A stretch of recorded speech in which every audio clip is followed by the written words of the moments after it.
31 qism. Guanjunni izlash. Wang Dajong Lavuni tilga olganda tas qoldi, bilim chim bo'g'ili. Bu dilo bak murakkablashib ketdi. Lavuning maxfiyatligi ko'pligini bilaman, lekin bunchalik cho'ng maxfiyatligining chiqadiganligini o'ylamabdiman. Shuncha cho'ng aylanib Bengjang rayonidan taraqqiyot rayoniga kelib, ondan sharqdan g'arbga kelib, yerim yo'lda tas qoldim jinimdan ayrilg'ili.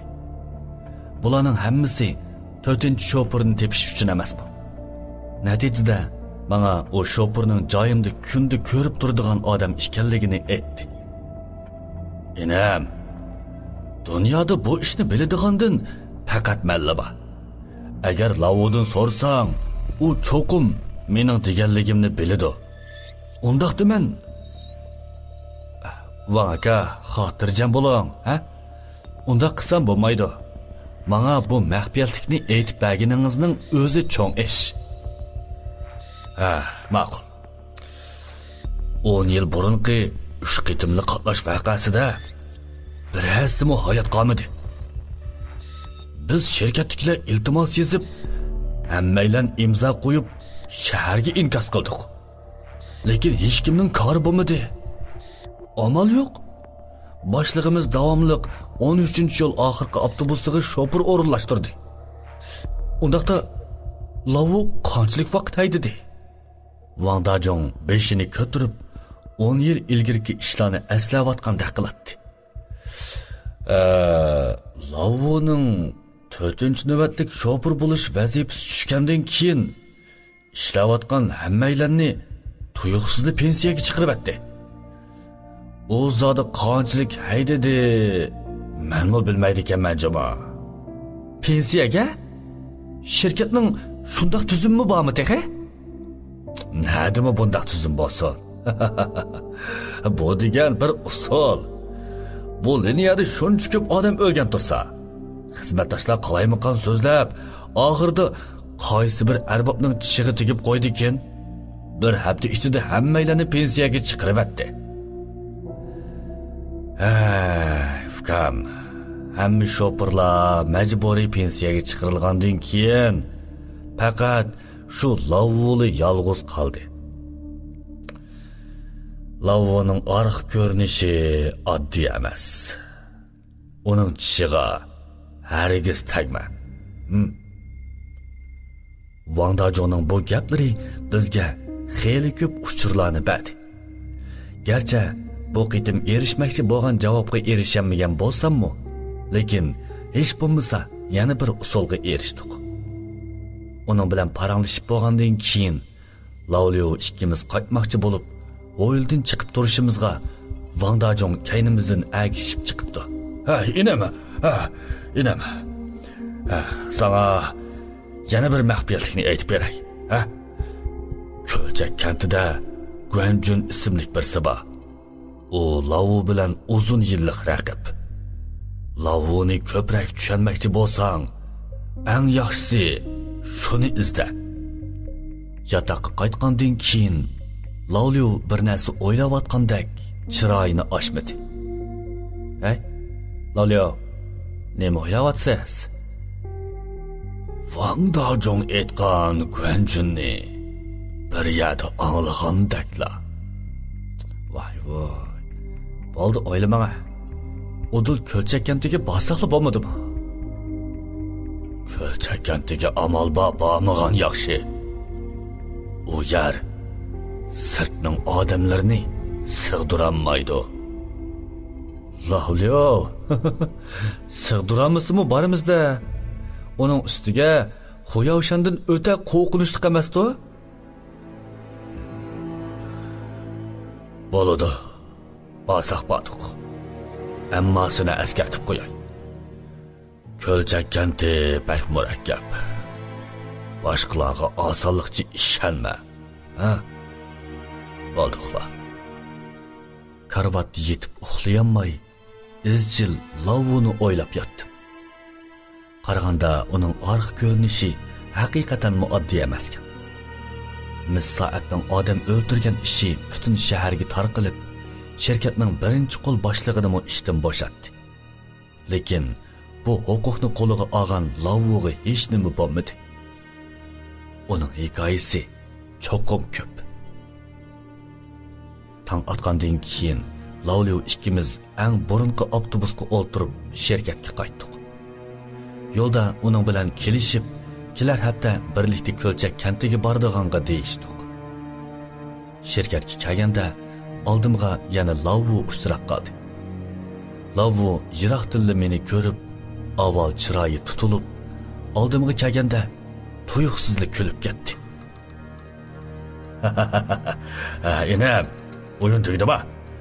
Anlasam, yana o'zingga dam olish qo'yib beribsan, ha? Hozir Lavvuga qarasam, ko'nglimda bir xil murakkab tuyg'ular. Uningdan ko'pragi ochiqlanish va nafratlanish edi. U dal 4-navbatlik shopir. Bu Leninning qanchalik xatarlik ekanligini biladi. Lekin nemishqa meni so'rab kirdi. To'yga borgan. Uningga qarag'an seri o'shligim kelib, ortiq gap qilishga royim bormay, bahona tepib yotoqqa qaytdim. Lavvu muomalamning yaxshi emasligini ko'rib, kaynimdan tillab ketdi. Shavliovni ko'rmagan bu necha kunda bu soltak yana samiryapti. Qaytib kelganimni ko'rib, orduq chiqirimiz deb turib oldi.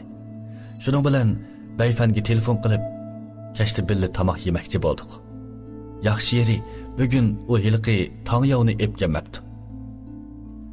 Tomoqdan keyin Bayfan ikkimiz oldida mangdik.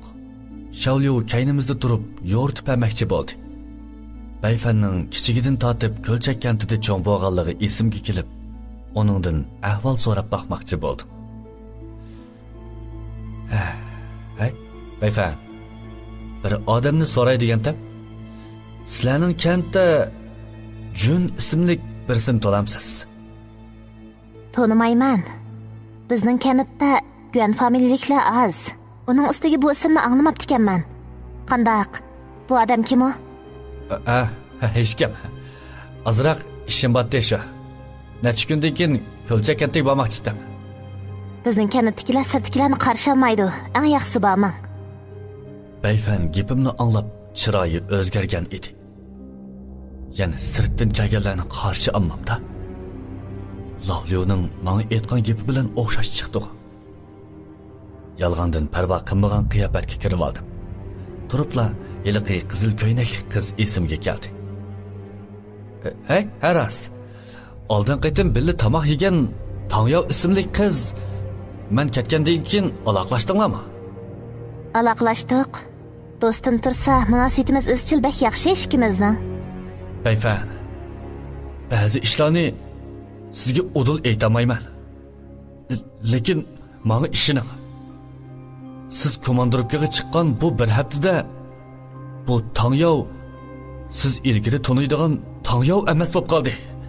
Nimalarni da'vatsiz? Anglamoqqa so'z o'yinidaklar. Yana gap qilay desam, Bayfanning anglag'usi kelmay oldiga qarabmadi. Taraqqiyot rayoniga borgan bu necha kunda Shavliov o'rnimda avtobus haydagan. Bugun oqshom rolni qayta tutib, toza ko'namay qoldim. Qog'oz zavodiga boradigan yo'lda yanali intayin ko'p dehqonlar bo'lib, Ko'lchak kantiga berib qolsam deb, bular bilan yaqinlashmoqchi bo'ldim. Menga eng yaqin o'ltirg'ini bola ko'tarib olgan ayol bo'lib, uningga qarab kulib so'rdi.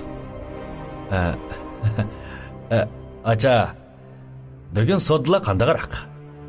Har holda bo'ladi.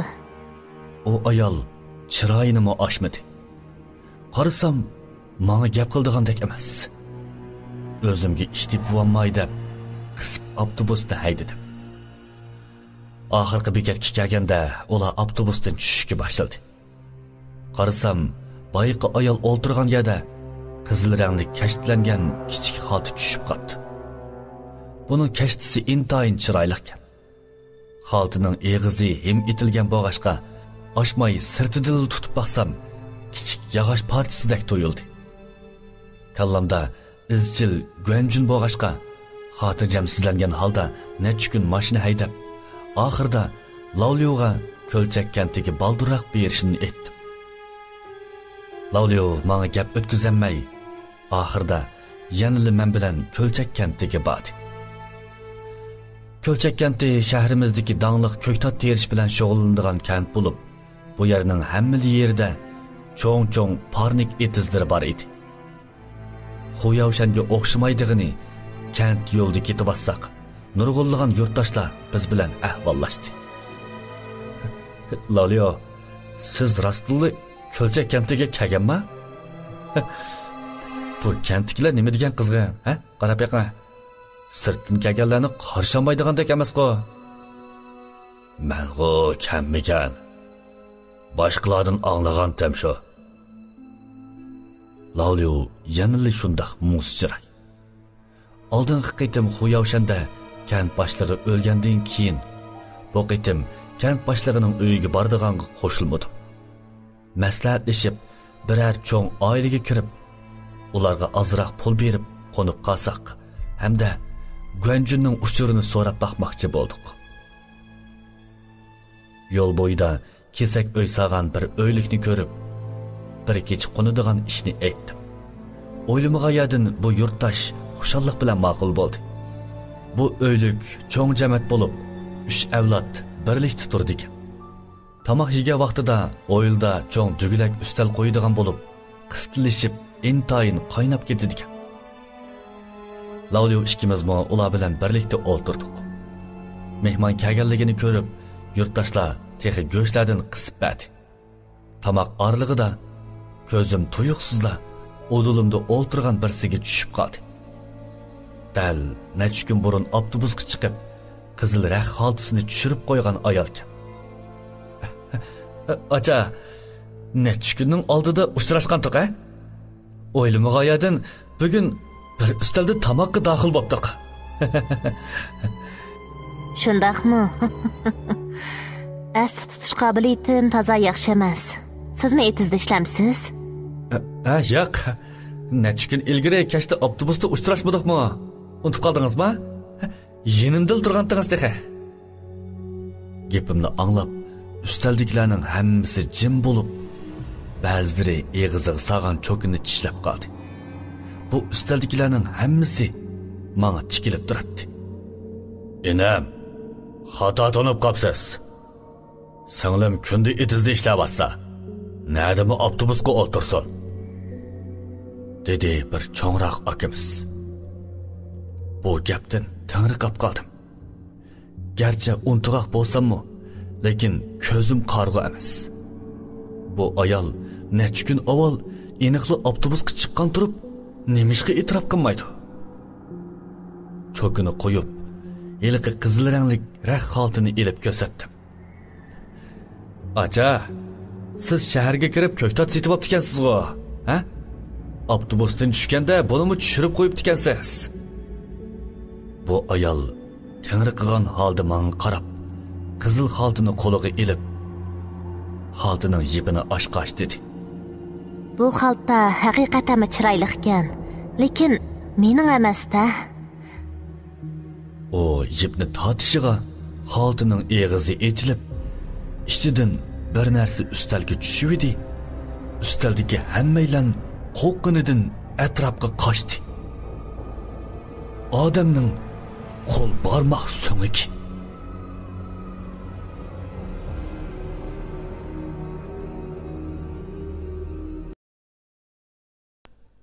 Maxfiyatlikning echilishi.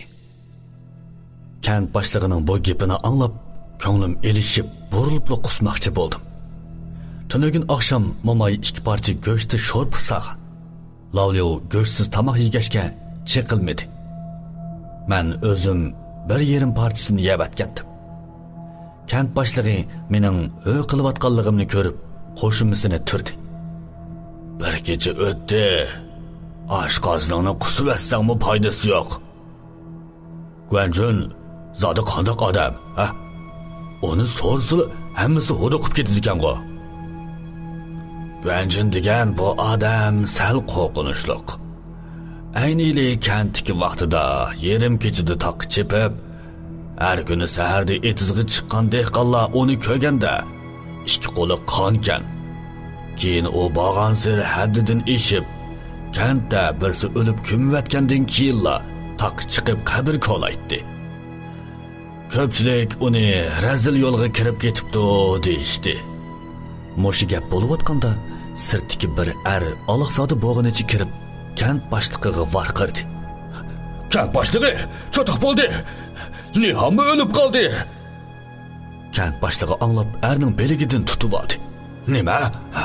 Lihamning badan sapasi yaxshi tursa, qanday ish bu? Bilmayman. Anishimcha, taqim mogo tagili chiqqanda yilon cheqibapti.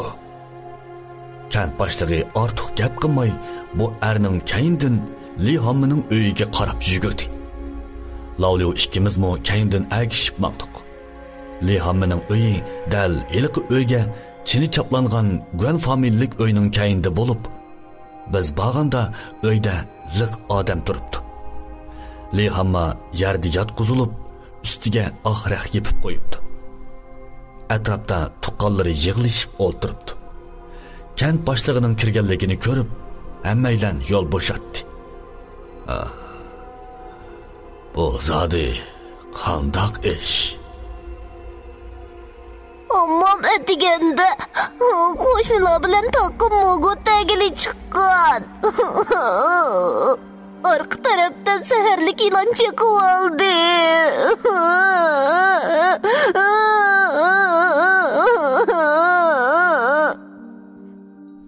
Bu o'yliklar boy emaskan. O'ylari oddiy. Ko'rvilishga bo'ladi. Bu o'yliklar emgakchan dehqon edi. Lavliyo o'lguchining yiniga berib, rahni ichib qarab baqdi. Lihamning chiroyi totirib, ikki ko'zi chin yumilgan bo'lib, o'ng qo'lining ostidiroq yerda ikki kichik to'shik bor ekan. Qarmoqqa yilon chiqib olgandek turadi. Kentimizning teg'ida bundoq zaharlik yilon yo'qdi-ku. Qandoq bo'lib, bundoq tez o'lgandi? Balkim taqdir shudir. Tez berib, kent eg'izdagi Lidonga jasad sandig'i zakaz qilib, bir har kunni tanlab yarlik qo'yib etayli. Uydagi pulga yaqindala lapas selivetgan. Bir jasad sandig'iga 1000 qo'ydan ortiq pul ketadi. Uyda nedimi unchalik ko'p pul bo'lsin? Men garchi saxovatchilardan bo'lmasam-mu, maoshim ancha yuqori bo'lmasa-mu, lekin kichigimdan kent cho'ng bo'lg'ashqa, yezi kentlardagi samimiy yo'ldoshlar menga boshqacha yaqin bilindi. Shunga oldiga bir qadam ilib, boyiqa balig'i dedim. Qanday bo'lsin, yarlik qo'yish kerak. Bu pulni men chiqaray. Sizga oriyat bergan bo'lay, ha? Bala minnatdorlik nazarida qaraganda kent boshlig'i to'liqlab qo'ydi. Bu ikkaylani shahardan kelgan. Hozir hamma o'yliklar pulini etizga tiqibdi. Yonda ortiq pulmi yo'q. Bo'lmasa ep turgan, ha? Ko'ktatni sotganda andin qaytirib berasan. Bala bu gapni anglab, qo'limni chin tutqunicha to'xtamasdan rahmat etdi. Bu bala ikkimiz ortiq turmay, u haydigan kala harvisiga chiqib, kent eg'izdagi jasad sandig'i do'koniga bordik. Bu do'kon ancha cho'ng emaskan. Eshik oldiga bir necha jasad sandig'i va yasab qo'ygan bir necha qog'oz odam va seriq kala turadi. Do'kon xo'jayini egiz o'riq odam bo'lib, yuzi so'zinchoq, ko'zi kichik, burnining uchida qora mangmu bor ekan. Ikkimizni ko'rib, xo'jayin oldimizga keldi. "Nima bo'ldi, Ligang? Ha, kelib qopsan-ku?" "Ammamni tog'da zaharlik ilon chiqibdi. Shunga jasad sandig'i zakaz qilay degandim." Xo'jayin bu gapni anglab, chiroyida hech qanday o'zgarish bo'lmay, "Ha" deb qo'ygandan keyin o'yinni ko'rsatdi. "Ha, oviyada putkini bor." Bu gap quloqqa toza yoqmadi.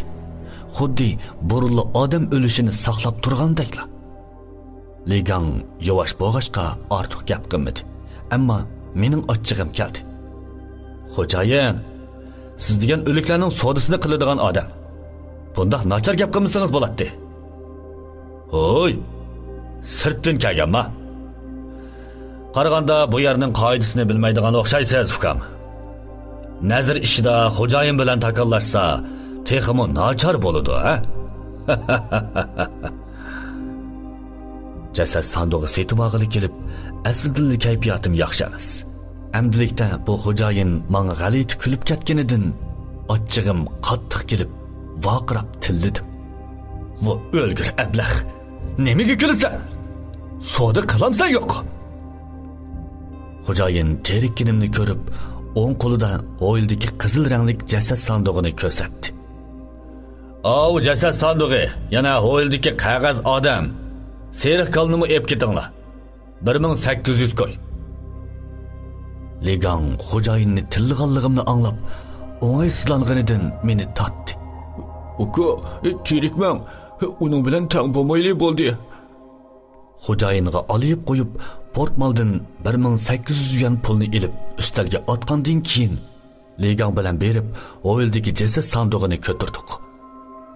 Xeyli kuchab yurib, jasad sandig'ini kala harvisiga besib, o'yildan chiqadigan vaqtida xo'jayinga olib qo'ydim. Agar bu qeyri soltak bir eg'iz gap qiladigan bo'lsa, cho'qim uning bilan adoqchi deyishiman.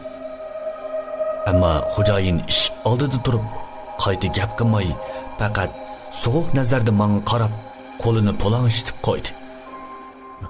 "Uka, sizga rahmat jumo. Bu pulni ko'ktoqlarni setibli qaytirib yetaman." "Ha, bo'ldi ukam. Avval hammaning ishini putirayli, ha? Pulning ishini deyishmayli." "Uka, sirtdan kelganlar mushunda qarshi ilinmaydi. Mana bu xo'jayinga o'xshash. Bu necha yilda men kunib qoldim." "Senmi sirtdan kelganmi?" 2 yil bo'ldi. Yangi kelganda bu yer shundoq yaxshi tuyulgan. Kentliklarmi shundoq qizg'in. Keyin o'ltirqlashganda boy qisam, ularning qizg'inligi vaqtli ekan. Sirtdan kelganlarni bek yaklaydi ekan. Yaras, bu yaki birisini yo'qlab kelganmi? Undaq emas. Guanjun ismli birisini izlab kelgan. Texi topolmadim. Guanjunni bilaman. Lekin bu odam hozir kentda emas. Sen bilamsan? Anlasam Guanjun burun yaxshi ekan. Keyin odamni cho'chitadigan ba'zi noto'g'ri yo'llarga kirib qilib, hammasini o'zidan qo'rqadigan qilib qo'yibdi. Hey, bularning hammasini hammomdan anglagan. U mushyarlik. Undaqda Guanjun zodi qaysi oilaning? Bizning uyning oldidagi eng puldor uylikning. Ammo burun Guanjunning onasi bilan yaqin ketdik. Keyin uning onasi o'lib ketgandan keyin Guanjunmi g'oyib bo'ldi. Aslida boy xotinning uyi ekanda. Buningdan xeyli hayron qoldim. Kent kirgandan tortib, men izchil bu kimla anglis qo'rqadigan Guanjunni kent g'arbidagi mo'mayning bolasimikin degan. Jasad sandig'ini uyga ib borganda kent boshlig'i dafn marosimini boshlamoqchi bo'ldi. Lavliyo ikkimiz sirtdan kelgan bo'g'ashqa qatnashmay ketib qoldik. Eshikdan chiqqanda Ligang menga aytgan ishni Lavliyoga debdim. Lavliyo me anglab hayron qoldi. Ammo u aytgan gapdan men hayron qoldim. Bu o'lgan Lihammini yılan chaqmabdi. Lavliyo, siz nima demoqchi? Qotillik demoqchimi? Qarab boqayli. Bu ish texi tugimidi. Kashta kent boshlig'i ikkimizni uning orqa hovlisidagi ko'ni uyga o'rinlashtirdi. Garchi oddiy bo'lsa-mu, odam yassi bo'ladi ekan. Lavliyo ikkimiz amdili yetib turishimizga o'yildan tuyuqsizla oyoq ovozi anglanib, orqadilla gum gum gum qilib eshik urildi. Karvatdan sug'urilib chiqib eshikni ochay desam, Lavliyo qo'shimisini turib, tuvan ovozda topildi. Paxas bo'l. Benormal turdi. Yerdan bir parcha kesakni ilib, eshikni avaylab ochdim. qarasam Legan qo'lida bir qutini ko'tarib turibdi. Aka, omamning narsalarini yig'ishtirayotganda bu qutini topdim. Esimda qilishicha, Guanjunning onasi bir qitim sirtqa chiqadigan vaqtida bu qutini omamning uyiga qo'yib qo'yganligini ammam menga aytib bergan. Keyin ep ketishga ulgurmay turibli o'lib qoldi. Ichib baxmadim. Qarab yiqqa sizga kerakmikan? Legan shundoq degandan keyin qutini menga berib qaytib ketdi. Qutiga qiziqib, kanning ustiga qo'yib ichib qarasam, ichidagining hammasi ba'zi dorilarning retsepti. Uning ustiga bu dorilar odamni qo'rqitgudek darajada g'alati bo'lib, o'rdak qini surtilgan mo'ma, sazon bilan qayintilgan olqon degandek narsalar bor. Ko'nglim elishib, qutini yoniga qo'yib tursam, Lavliyo bu retseptlarning ostidan bir parcha suratni tepib oldi. Bu suratni ko'rib qattiq cho'chib ketdim. Bu dal Xo'yavshandagi kent boshlig'ining uyida ko'rgan Lavvu, Liuyunbo, Lavtang, yana qolgan ikki sabdishining harbiy forma kiyib, murisidan tutib turgan surati edi. Lavliyo, bu surat Guanjunning onasidimi bakan-ku? Bildim. Bu qolgan ikkisining orasida cho'qim birsi Guanjun. Guanjunning kimligini bildim. Lavliyo shundoq degunicha suratdagi bir odamni ko'rsatdi. U ko'rsatgan odamni ko'rib ang'riqib qoldim. Liuyunbo? Wang Dazhong Guanjunni tilga olganda bu ism tonishdek bilingani ajablanarlik emaskan. Aslida bu qeri soltak ismini o'zgartib etibdi. Lavliyoning bu gapini anglab, hammani tushundim. Esimda qilishcha, Xo'yavshandagi kent boshlig'i menga Liuyunbo, Lavvu netsi alvasti o'nkirga tushishdan burun bir ishdan kiydigan og'inilar degan. Keyin boyliq tepib, bir-biri bilan ado-judo bo'lishibdi. Ayni chaqda Liuyunbo alvasti soatni avatganda, Lavvudan Liuyunboni tonumsan desam, Lavvu tonimaydiganligini aytgan. Lavvu yolg'on aytmoqdi. Aslida Guanjun ism familiyasini almashtirib, Liuyunboga o'zgartibdi. Bundaq bo'lganda, Liuyunboning nimishqa qo'rqinchli soatni avatganligini tushuntirgili bo'ladi. U dal Wang Dazhong aytgan Lavvuning ashaddiy raqibi Guanjun. Aslida mundaqkanda, men texi hayronlikdan esimga kelmay turganda, yana eshikni urgan ovoz anglandi. Gum gum gum. Men texi Ligang yana bir ishni esiga ilib kelgan o'xshaydi deb berib eshikni echibdiman. Ammo qarasam, eshik oldida hech kim yo'q. Eshikni yepib o'tay deb tursam, ko'zim yerga qo'yilgan narsaga tushib qoldi. Qog'ozda yosilgan ikki jasad sandig'i.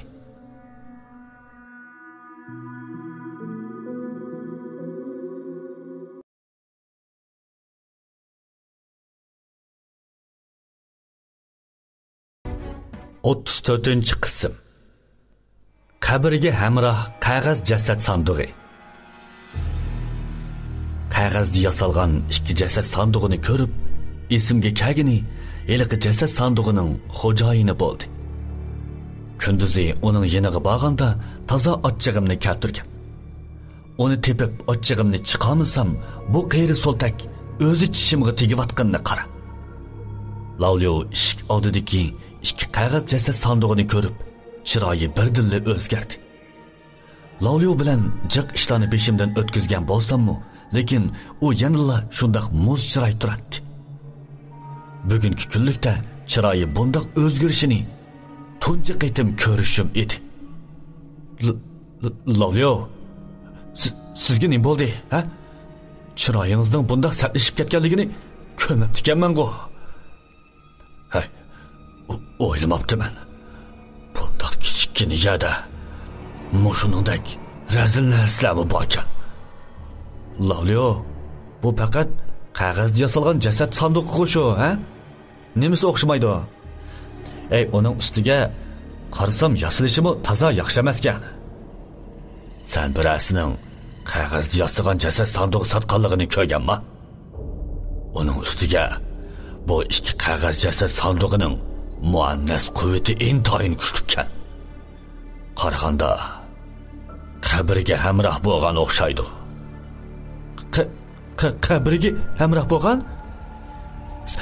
Siz demakchi, bu ikki qog'oz jasad sandig'ini birsi ishlatgandan keyin qabrdan ko'lib olganmi? Qabrga hamroh qog'oz jasad sandig'i intayin oz uchraydi. Odam o'lgandan keyin jasad sandig'i bilan birlikda dafn qilinadi. O'lguchining noroziligi qancha cho'ng bo'lsa, ko'milgan vaqti qancha uzun bo'lsa, muannas quvvati shuncha kuchli bo'ladi. Kunduzi Lihamning jiyani bilan jasad sandig'i setib olib borganda, jasad sandig'i do'konining xo'jayinining eg'izi bak askitgan. Uning bilan takallashib qolgandim.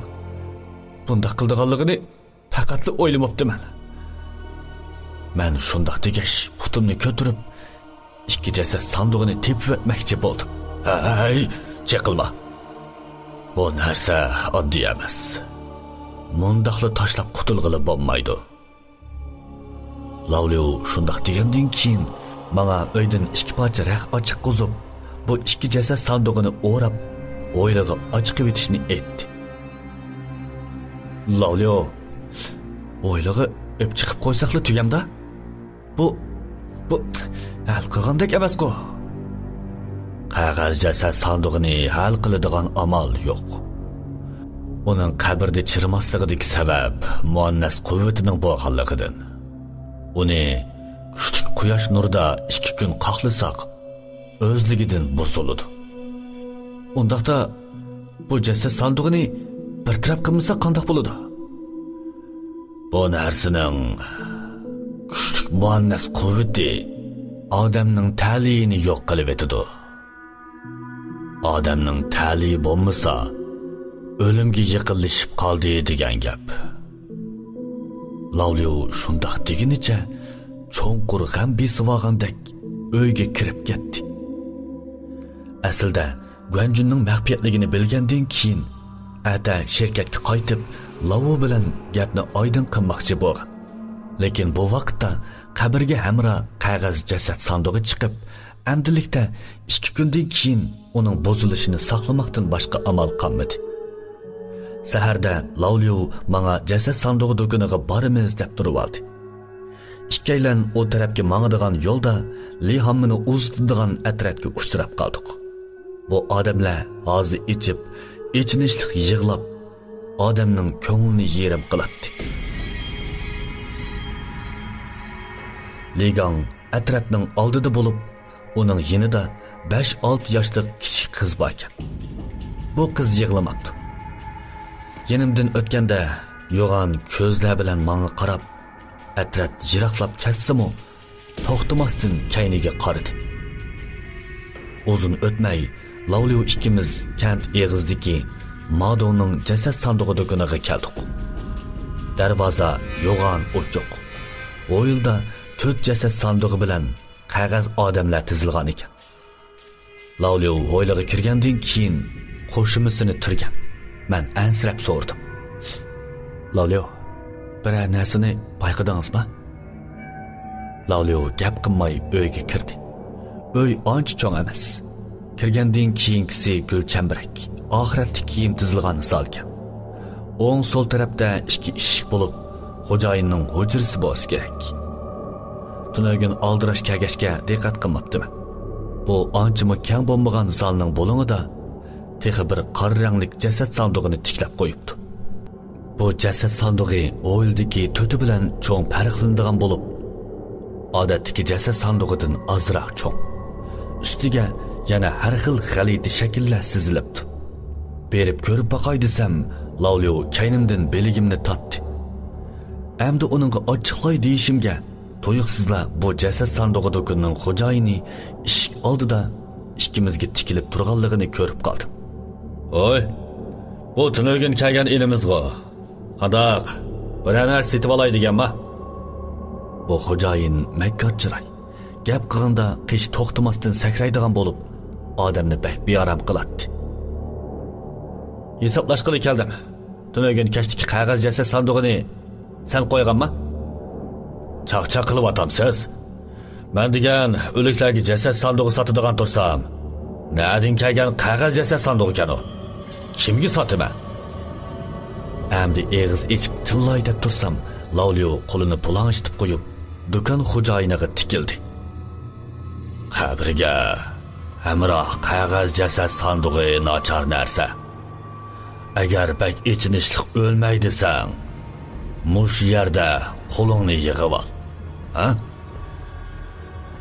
O shundoq degandan keyin chiqib ketdi. Lavliyoning chiqib ketganini ko'rib, men mu tezlikda agashdim. Uydan chiqayotganda burilib do'kon xo'jayiniga olaydim. Mushu qarash bilan tomning bo'lumidagi qora jasad sandig'ining medirligandek qilganligini ko'rib qoldim. Eshikdan chiqqandan keyin Lavliyo beshini to'van silib davomliq mangdi. Men uning kaynidan qo'g'lab yetishib olgandan keyin so'rdim. Lavliyo, xato emas-ku, ha? Tunogin kashdagi qog'oz jasad sandig'ini shu qo'ygan. Uning badanida muannas quvvati yo'q ekan. U emas. U emas? Lavliyoning bu gapi o'ylamagan yerimdan chiqdi. Bu do'kon xo'jayini eski degan xatni yuziga yozib olgan tursa, u bo'lmasa yana kim bo'ladi? Lavliyo menga tafsili tushundirmay, faqat vaqt chiqsa yana bir kelayli dedi. Kent boshlig'ining uyiga bordigan yo'lda eliqi cho'ng so'gat daraxidan o'tib etib, biz birinchi kuni kechda uyida qo'ngan eliqi Guan familiyalik mo'may uchrab qoldi. Bu mo'may beshini sangilitib, yo'g'an mishkabni esib olgan bo'lib, oldirg'inicha kayniga ketib atadi. Men izchil bu mo'mayni yolg'iz, bechora deb o'ylaydim. Lekin kent boshlig'ining tonishtirishini anglagandan keyin uning bo'lgan ich og'irtishim g'oyib bo'ldi. Mo'may beshini ko'tirmay, och yo'ldan agilib uyga ketdi. Kent boshlig'i bizning 2 kundan keyin ketadiganligimizni anglab, xushalligida kashk tomoqqa bir necha qo'rimi qo'shdi. Kashk kirganda kangda televizor ko'rgach paranglashib o'tirdik. Bu chaqda sirtdan birsi kent boshlig'ini vaqirab, uzun o'tmayla bir uyga kirib, Alaqzodi bo'g'inicha kent boshlig'iga qarab dedi.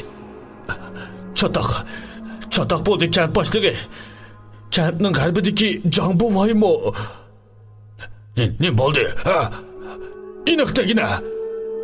Kent boshlig'ining amdili ko'tirgan aroq romkisi qo'lidan tushib ketdi. Jangbovoy kashda iskilotdan bir narsa og'ili ketgan. Qarmoqqa yilon chiqib olgandek birdamdili nafs to'xtab qoldi. Kent boshlig'i anglab, qondan tushib Jangbovoyning uyiga qarab yugurdi. Jangbovoyning uyiga kelganda qarasak, Jangbovoy darvaqa Li Hammi bilan o'xshash o'lgan bo'lib, o'ng qo'lining ostiroq yerda 2 tal inchik tish to'shiga turadi. Nerede kelgan qog'oz jasad sandig'i bu? Tuyuqsizli birsi o'yildi varqirab ketdi. Lavliyo ikkimiz anglab chiqib qarasak, iskilotdagi ishkapning ustida rostilla qog'ozda yasalgan kichik jasad sandig'i turadi. Bu jasad sandig'i dal tunogin bizning eshik oldida ko'rgan eliqi qabriga hamroh qog'oz jasad sandig'i ekan. Li Hammining jiyani Li Gangmu bu yerda bo'lib, qog'oz jasad sandig'ini ko'rib hayron qoldi. Tunogin bizning iskilotdimi mushuni ko'rgandim. Men texi jasad sandig'ining xo'jayini sovuqqan o'xshaydi debdiman. Ikki diloda qog'oz jasad sandig'i paydo bo'lganligini anglab, naq maydondagi kent aholilari bir-biriga qarishib alaqsodi bo'lishdi. Tong otgandan keyin Lavliyo tuyuqsizla kentning g'arbidagi mo'mayning uyiga boramiz deb turib oldi. Ortiq so'ramay kayindan agashdim. Kunduzi kechidek bo'lmag'ashqa yuragimmi yo'g'inab qolgan edi. O'ylig'i kirib derizdan qarasam, o'ylamagan yerdan mo'may uxlab etibdi. Odatda yashanganlarning aram elish vaqti qonuniyatlik bo'lib, momayga o'xshash tushdan burun soat 10 dimi qopmaydig'ini intayin az uchraydi. Lavliyo derizdan qarab qo'yib o'yildan chiqdi. Hayron qilib Lavliyodan so'rdi. "Hay, Lavliyo, bu momayning uxlig'ining ko'kdak nimasi bor?" "Uning kiyim kiyib uxlig'ini ko'rdingmi? Men Jang oilasi bilan Li oilasiga berib, qog'oz jasad sandig'ini optab qisirib etay. Sen orliqda yana kelishni unutib qolma, ha? Tushunmasammi, beshimni lingshitdim. Tushlik tomoqdan keyin soat 1 bo'lgan bo'lib, Lavliyo qog'oz jasad sandig'ini bir taraf qilib ketdi. Men uning topilg'ini bo'yicha Guan momayning uyiga keldim. G'alit yeri bu momay texchi uxlab etibdi. G'alitlik his qildim. Tushkichi uxlabdi. Acaba tunogin kashda uxlamaganmidi? Qaytish yo'lida az bo'lmagan kent aholisining bir yerga to'plashib olib, aloqsada bo'lgan holda bir narsalarni deyishayotganligini ko'rib, berib anglab baqdim-da, qattiq cho'chib ketdim. Tunogin kashdan boshlab bir kun ichida kentdagi 5 oilalikning uyida qog'oz jasad sandig'i bayqilibdi. Avval qog'oz jasad sandig'ini bayqagan 2 uylikdan birdan odam o'ldi. Bu ko'pchilikni qattiq sarosimiga solgan edi. Lavliyo texim aldirash bo'lib, o'zi qog'oz jasad sandig'i bayqagan uyga berib, bir taraf qilishib berdi. Noit tezda bir kun vaqt o'tib ketdi. Kash kirganda Lavliyo kashlik tomoqni texi yemagan bo'lib, meni tortib sirtqa mangdi. "Ey, Lavliyo, nega borganligimizni aytib bermamsiz?" Momayning uyiga. Bugun 3-chi qitim momayning uyiga berishimiz. Oldingi 2 qitim u uxlab etibdi ekan. Buningdan qiziqishim biroqli yo'qolgan edi. Daraxtning orqasiga yoshirinib bilib, asnab, azroq mugidi bo'lay deb tursam, Lavliyo yonimda turib meni noqib qo'ydi. "Qara." Bo'ynimni so'zib qarasam, momay oxiri eshikdan chiqibdi. Momay yanala kunduzi uxlaganda kiygan kiyim bilan bo'lib, dumbisiga mishkapni yudiginicha oldirib, g'aribdagi toqqa qarab maqdi. Nemish bo'lganligini so'ray deb tursam, Lavliyo avval eg'iz ochdi. "Kent boshlig'i degan gap esingdimi? Bu momayning nervisi ojiz. Toq chiqib, qabr ko'laydi degan." "Esimda. Men texi u pishirgan go'shtni yegan. Acaba u yana toq chiqib, go'sht izdigilamanganmidi?" Kent boshlig'idan so'rdim. Kentda faqat yaqindili 2 odam o'libdi. Odatdagi kunlardami bu momay toq chiqadi ekan. Meningcha go'sht izlamoqchi emas. Bu chaqda momay och yo'ldagi iliq so'ygat daraxidan aylanib o'tdi. Lavliyo ikkimizmi kayindan agashdik. Momay shu mang'inicha oxirida bir qalaymaqan qabristonlikqa keldi. Ammo bu qabrlarning hammasi koni qabrlar bo'lib, ba'zilarining hatto qabr teshimi yo'q ekan. Uning ustiga qabr egilarimi iskiletga aylanib ketgan bo'lib, momay go'sht izdigili bormasa, undaqda nemishqa qabr ko'laydi. Lavliyo ikkimiz davomli kuzatdik. Uzun o'tmay momay oxiri bu qabrni ko'lab, ichidan bir narsani oldi.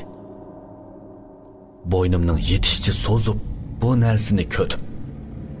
Bu boshqa narsa emas. Dal bu necha kunda hammasini sarosimiga solgan qabrga hamroh qog'oz jasad sandig'i.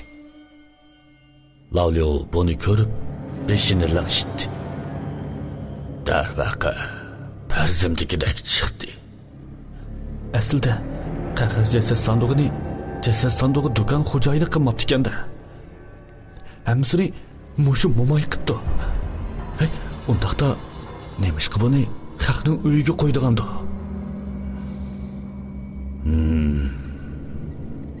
Do'kon xo'jayini va uningdan boshqa kentda yana maxsus qog'oz jasad sandig'i opiradigan birisi bor.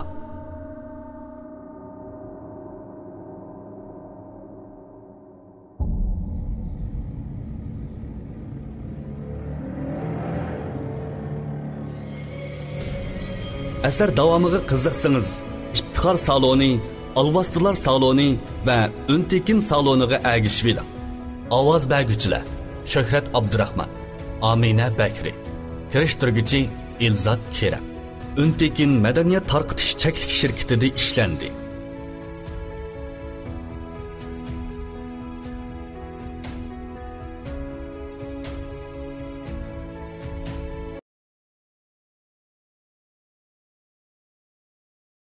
O'ttiz beshinchi qism. Qora jasad sandig'i. Kentliklarni garchi ko'p ko'migan bo'lsam-mu, lekin ko'pinchisi oq ko'ngil, sodda dehqonlar edi. Mo'may bilan jasad sandig'i do'kon xo'jayini eski odamlarga o'xshagandan boshqa birasini bilmadim. Bu kimdi? Lavliyo ikkimiz bo'sh ovozda shundoq deyishib Mo'may baya qabrdan ko'lab chiqargan qog'oz jasad sandig'ini avaylab oldi. Qandoq bo'ldi-kin, tuyuqsizda bu Mo'may kayniga shiddat bilan burilib, Lavliyo ikkimizning o'rniga tikilgan. Tas qoldim cho'chib varqirib ketdi. Lekin Mo'may boshqa odamni bayqamagandan keyin kirishib olmay, mishkabni ko'targanicha kichik yo'l bilan tog'dan tushib ketdi. O'rnimdan turib, kayindan agishay desam, Lavliyo qo'lini bulang'ishtirib qo'ydi. "Hay, bo'ldi, agashma. Davomli qo'limizli bo'ldi." "Hay, boya siz qog'oz jasad sandig'ini beradigan odam boshqa degandingiz. Kimligini bildingizmi?" "Bilmayman. Lekin bu qabrga hamroh qog'oz jasad sandig'ining kuchli muannas quvvatiga qaraganda ko'mib qo'yg'ili 10 yildak bo'pti. Birsi jasad sandig'i ko'msa, birsi ko'lisa, yana birsi opirib qo'ysa, bu kantmi oddiy emaskan." Lavliyoning bu gapidan texmo hami qilib qoldim. Qog'oz jasad sandig'ini 10 yil oldida ko'mib qo'ygan bo'lsa, undaqda bu odam cho'qim kichik emas. Kant boshlig'i, jasad sandig'i do'konining xo'jayini yoki eliqi sirliq oq chochliq bo'vay. Kimdir? Hozir qalaymagan baraz qilganning foydasi yo'q. Kunduzda yana qildigan ishim bor. Sen jasad sandig'i do'konining xo'jayiniga qarab tur. Men ma'qul bo'lib, Lavliyo bilan tog'dan tushdim. Tong otgandan keyin kent boshlig'ining uyiga kelib, Lavliyoni izlaydiganlar ko'payib ketdi. Bir kechada kent ichidagi 7-8 uylikda yana qog'oz jasad sandig'i bayqilibdi. Lavliyoning topilg'ini bo'yicha jasad sandig'i do'koniga qarab maqdim. Uning do'kon eshigi yo'g'on ichilgan bo'lib, o'ylida xo'jayinning soyisimi yo'q edi. Gumonlanib tursam, do'kon xo'jayini yondagi uydan chiqib, zalga kelgandan keyin avval zaldagi tizilgan narsalarni raddladi. Ondan bulunga qarab hurmat bilan ta'zim qildi. Qattiq cho'chib ketdim. Garchi men hovli sirtida turib, uy ichidagi tomning bulungini ko'ranmasam-mu, lekin oldingi qitim Lavliyo bilan kelganda aniq ko'rgan. Bu zalning bulungida g'alit qora jasad sandig'i bor. To'g'ri, bu do'kon xo'jayini qora jasad sandig'iga ta'zim qilib atadi. Aras. Tunogin ketishdan burun bu qora jasad sandig'ining medirlig'anligini ko'rgan taqiqa. Ichida cho'qim bir narsa bor. Yuragim eg'izimga qopsilib qoldi. Agar jasad sandig'i ichidagisi tirik narsa bo'lsa, yo'q. O'ylasamla qo'rqaman. Do'kon xo'jayini ta'zim qilgandan keyin ishigiga qulub silib, yo'g'on motoga minib ketdi. Do'kon xo'jayinining ketganligini ko'rib, tomdan ortilib, o'ylisiga tushmoqchi bo'ldim. O'zimni besib olib, tomdan ortildigan o'rin izlayapsam, tuyuqsizla kaynimdan birsi vaqirab, qattiq cho'chib ketdim. Oyt, bu ko'p kunduzda jasad sandig'i do'kon oldida nima qilyapsiz? Kaynimga qarasam, meni chaqirg'ini Li Hammining o'dul qo'shnisi. Eliqi temiga chini chapib olgan Guan oilasidagi semiz xotinkan. Oldingi qitim Guanjunni izlab borganda, bu ayolning muomalasi intoyin nachar bo'lib, hozir bu vaqtda uchrashib qilib, texmo yerganishlik ko'rindi. Hech yo'q. Aylanib kelib qoptiman. O'zingiz bu mishkapni yudib nega mangdingiz? Taqimo'ga tagilmangdim. Sirtdan kelgan odam turib qalaymiqan aylanib yurmang, o'g'irdak qilib. Qattiq ochchig'im keldi. O'g'ri deydi. Sen o'lgur. Birasining jasad sandiq do'konini o'g'irlaganligini ko'rganmi? İçimde mingni tillab, amdili eg'iz ochay deb tursam, bu semiz xotun yenimdan o'tib, qasdan menga so'qilib, meni yiroqqa chiqaribdi. Ondan kassasini bir to'lg'ab, menga olib qo'ygandan keyin ketdi. Atdiganda bekordilla qo'lsig'imni ko'ptirib oldim desa, bayfan to'g'ri debdi.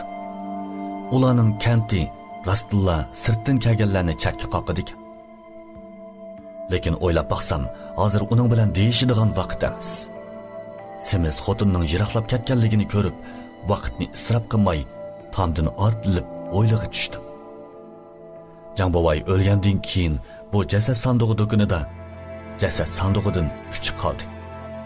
Qisqig'ini 2 kunda 2 jasad sandig'i setib, o'liklarning pulini topadigan do'kon xo'jayini xushalligida eg'izi yumilmay qoldimikin. Mal qo'ydigan zalga qolib silingan bo'lib, chiqib ochaymikin deganni o'ylab, yon tarafga qarasam, hujurning derizasi eng yaxshi kirish eg'iz ekan. Bu yog'och deriza garchi hem etilgan, ichidanmi elib etilgan bo'lsa-mu, lekin bozish oson bo'lib, kuchab ittiribli ichibatdi. Do'kon xo'jayinining hujurasi intayin raltik bo'lib, bir karvat, bir ustal. Ustalda qaycha va yengli kesilgan qog'oz odamlar turadi. Oldingi qitim 2 liu bastashganda mushu qog'oz odamlar bilan bir-biriga hujum qilganligi esimga kelib, bir tutam ilib yonchug'imga soldim. Hujurdan chiqqandan keyingisi mal qo'ydigan zal. Bu yerdagining hammasi dabdili kiyimlar, qog'oz pul. Garchi kunduzi bo'lsa-mu, lekin menga intayin mudhishdek to'yilib, gajgamdan so'g'uq urilgandek his qildim. Do'kon xo'jayini tozim qilgan qora ranglik jasad sandig'i yanala tomning bo'lingida tik turadi. Aniqki, bu cho'ng jasad sandig'i o'yildikilar bilan o'xshamaydigan bo'lib, bu cho'qim setilmaydi. Jasad sandig'i do'konida setilmaydigan jasad sandig'i meni o'ziga texmo qiziqtirdi. Ichidagisi nimadi? Jasad sandig'i tik qo'yilg'ashqa echishga oson edi. Uningga oldirmay yiqilishib, echib qarab baqay deb qo'limni so'zishimga tuyuqsizla sirtdan gurgur qilgan motoning ovozi anglandi. Do'kon xo'jayini qaytib keldi. Bularni o'ylab ortiq turishga petinolmay derazdan sakrab chiqdim-da, yondagi tomdan ortilib chiqib ketdim. Qaytish yo'lida izchil o'ylashib mangdim. Do'kon xo'jayini chiqib ketganiga 7-8 minut bo'lmay turib, nemandoq baldir qaytib keldi. Kent eg'izi tarafda bir necha dehqonning oldiga qarab yugurib ketayotganligini ko'rib, birsini tutib olib so'rdi. "Ey, aka, bu yerda nima bo'ldi, ha? Aloqsali bo'lib nega mangdinglar?" Bu agash qarmoqqa intayin oldirayotgandek bo'lib, menga qarab o'hsinib qo'ydi. "Hey, yana odam o'ldi." O shundoq degunicha odamlar to'piga agishib sharqqa yugurdi. Bu gapni anglab, men ularning kaynidan agashdim. Bu odam o'lgan uy menga bir qadar tunish bo'lib, dal biz kelgan ilqi 2-Guan familiyalik uy ekan.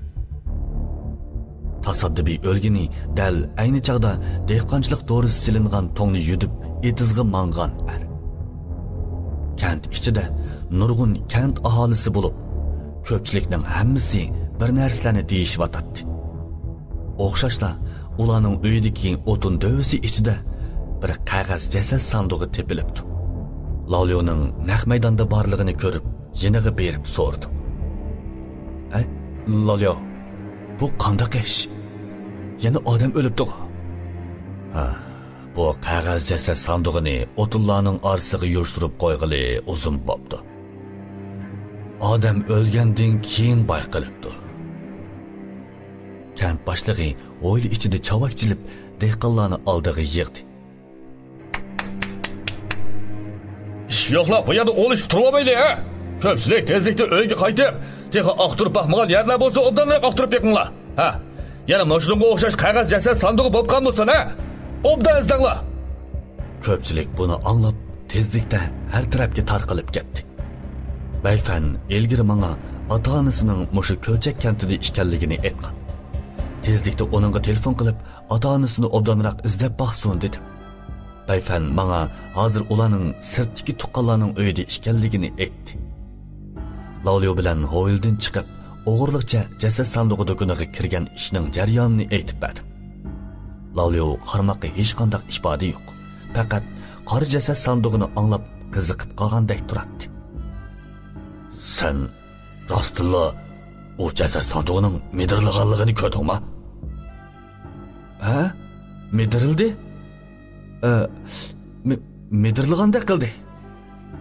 Qanday demigina? Bu qora jasad sandig'i hech qanday emaskan. Lekin u medirilib qolsa o'xshamaydi. Men suratga yo senga tortib olmoqdiman. Bunda o'ylagan seri g'uvalishga boshladi. Tuyuqsizlar jasad sandig'i do'konidan ilib olgan qog'oz odam esimga kelib, yonchug'imdan chiqarib Lavliyoga ko'rsatdim. Lavliyo qog'oz odamni xeylig'icha ko'rib, chiroyida oxiri o'zgarish bo'ldi. Aslida mundaqkanda qaraganda deganing xato emaskan. Jasad sandig'i rostli medirilibdi. Davomli onu kuzat. Ha? Lavliyoning bundaq deganini anglab, qiziqishim texmi kuchaydi. Qora rangli jasad sandig'i ichidagi narsa nemidir? Qaraganda yana necha kun turdigan o'xshaymi? Birdam o'ylashib beqib, oxirida Lavliyoga telefon qilib ruxsat so'radim. Lavliyoga qo'ldash bo'latdim desam, Lavliyo ortiq gap qilmay, qaqoqlab kulgunicha telefonni qo'yib etdi. Amaliyotda ishonmamdo karim yo'q. Qo'limda Guanjunning maxfiyatligi bor. Har vaqt qaytib uningga ajallik zarba bera olayman. Ikkinchi kuni men yana shu vaqtda jasad sandig'i do'koniga berib saqladim. G'alit yeri bu qeyri soltakning turmush odati qonuniyatlik bo'lib, yanali shu tunugungi vaqtda do'konni tozalab bo'lib, qora rangli jasad sandig'iga tozim qildi. Ondan motosini haydab chiqib ketdi. Bu qitim tezlikda bormay, atrofda odam yo'qligini jazmlashtirgandan keyin tomdan ortilib o'yliga kirdi. Tunugun yana bir odam o'lgashga, o'ylida bir jasad sandig'i kamlab qolgandan boshqa tunugunki bilan o'xshamaydigan yeri yo'q edi. Lekin menga boshqacha to'yildi. Amdili derizdan sakrab kiray desam, o'yli sirtidan tuyuqsizli birisining ovozi angladi. Sen o'g'ri yana kapsan-da? Burilib qarsam, tunugun uchrab qolgan eliqi semiz xotin. Ishimni chatoq qiladigan bo'ldi. Uyga kiramayman. Burilib o'yli sirtiga qarab yugurib, ehtiyotsizlikdan putlashib, go'plik qilgan ovoz bilan jasad sandig'ining yeniga yiqildim. Jasad sandig'iga yo'linib endi qo'pay deyishimga, tuyuqsizlar bu ikki jasad sandig'i ustida ikki qog'oz odamning chaplanganligini ko'rdim. Meni cho'chitgani bo'lsa, bu qog'oz odamlarning ustida ikki ism turadi. Liu Chinju.